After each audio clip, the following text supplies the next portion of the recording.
Now, a January 1992 Encore Booknotes interview with Francis Fukuyama, professor of public policy at George Mason University in Virginia.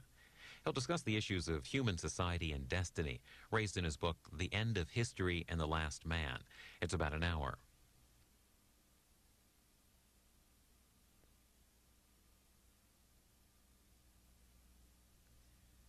Francis Fukuyama, author of the book, The End of History and the Last Man. What's it all about? Well, it's an imposing title. The book is about the question of whether there exists such a thing as what I would call history with a capital H. We usually associate history with just the routine flow of events, the war in the Persian Gulf, the fall of the Berlin Wall.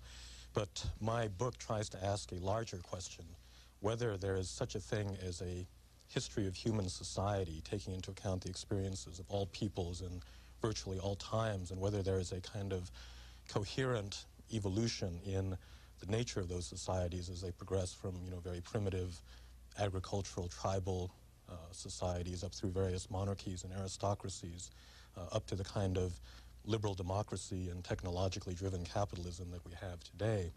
And the end of history refers to what I think still remains a question of whether that process is one that can terminate, whether that evolution, finally culminates in a certain kind of civilization that in a certain sense will be the last civilization that mankind will achieve, because in a certain sense it's it's the right one, it's the one that fits human nature in an appropriate way.